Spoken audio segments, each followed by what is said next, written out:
సమర్థవంతంగా తీర్మానం ప్రవేశపెడుతూ వాదన వినిపిస్తారేమో అనుకున్నాను. కానీ మరి వారు ఏ కారణం చేతనో కానీ ముఖ్యమంత్రి గారు మాట్లాడడం లేదు. వారి సహచర మంత్రివర్యులతో మాట్లాడించినారు. మరిగా వారికి మాట్లాడడం ఇష్టం లేక మాట్లాడతలేరా, ఇబ్బంది అయి మాట్లాడతలేరా నాకు తెలియదు. కానీ అధ్యక్ష, మాకు గత 10 సంవత్సరాలుగా మేము అక్కడ ఉండి చెప్పిందే ఇవాళ శ్రీధర్ బాబు గారు చెప్పిన అధ్యక్ష, కొత్తదేం లేదు. స్పీకర్ సార్, ముఖ్యమంత్రి గారు వారికి పాపం వారి ప్రధాన ప్రతిపక్ష నాయకుడిని ఏదో అనిపించాలనే ఉబలాటం ఎక్కువ కనిపిస్తుంది.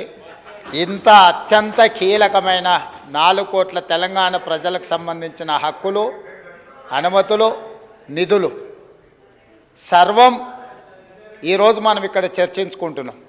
ఇంత కీలకమైన సందర్భంలో ప్రధాన ప్రతిపక్ష నాయకుడు గారు ఇక్కడికి వచ్చి 15 సంవత్సరాల తెలంగాణ ఉద్యమం, 10 సంవత్సరాల తెలంగాణ రాష్ట్ర ముఖ్యమంత్రిగా 25 సంవత్సరాలు పనిచేసిన అని గొప్పగా చెప్పుకుంటూ ఉంటారు. ఎప్పుడు వీళ్ళేమో భజన చేస్తూ ఉంటారు. మరి అట్లాంటి అనుభవజ్ఞుడు ఇక్కడ వచ్చి కూర్చొని ఈ సభలో చర్చించి ఇందులో పాల్గొని కేంద్ర ప్రభుత్వాన్ని నిలదీయాల్సిన సందర్భంలో కూడా ఇక్కడికి రాకుండా మోడీ గారు వీరిక్కడికి వస్తే చూస్తే ఏమైనా జరుగుద్దేమనే భయంతో ఎక్కడో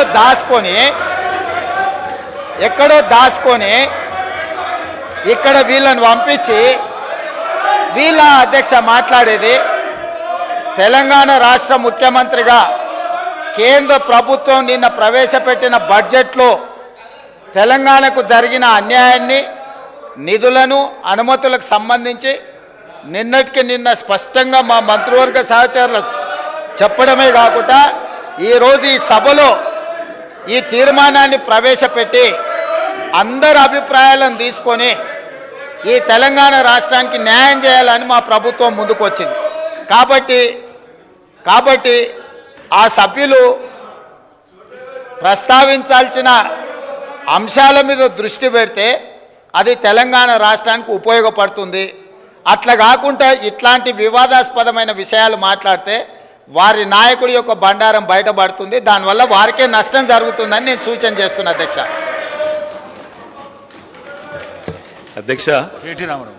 ఈ రకంగానైనా ముఖ్యమంత్రి గారు గొంతు విప్పినందుకు సంతోషం అధ్యక్ష. ఈ రకంగానైనా మాట్లాడే పరిస్థితి వచ్చినందుకు ధన్యవాదాలు అధ్యక్ష. ఒక్క మాట అధ్యక్ష, కేసీఆర్ గారి గురించి, మా పార్టీ గురించి వారు మాట్లాడిన మాటకి నేను ఒకటే వారికి చెప్పేది అధ్యక్ష, ఇక్కడ ఉండే ఈ నాయకుడి స్థాయికి మేము చాలా అధ్యక్ష. కేసీఆర్ గారు అవసరం లేదు అధ్యక్ష. ఆయన వచ్చినా రాకున్నా తప్పకుండా సమాధానం చెప్పే సత్తా మాకుంది. మీ సత్తా తెలుసు, మీరు ఇక్కడ ఉండి అక్కడ పోయిన వాళ్ళే, మీ సత్తా తెలుసు. కేసీఆర్ గారు అవసరం లేదు మీకు, మేము సరిపోతాం. మాకు సమాధానం చెప్పండి చాలు మీరు అధ్యక్ష. వారు అన్నారు అధ్యక్ష తీర్మానం అని. అసలు తీర్మానం ఎక్కడుంది అధ్యక్ష? మాకైతే కాపీ రాలే. ముఖ్యమంత్రి గారు అంటున్నారు తీర్మానం ప్రవేశపెట్టిన. తీర్మానం ఏది అధ్యక్ష? అసలు మీరు ప్రవేశపెట్టిన తీర్మానం ఏది శ్రీధర్ బాబు గారు? మీరు legislative affairs minister, where is the resolution లేకుండా చర్చ ఏంది అధ్యక్ష? అసలు ఈ షార్ట్ డిస్కషనా, రెజల్యూషనా, ఏం పెడుతున్నారో కూడా తెలియకుండా హౌస్ నడుపుతున్నారు. ఇప్పుడు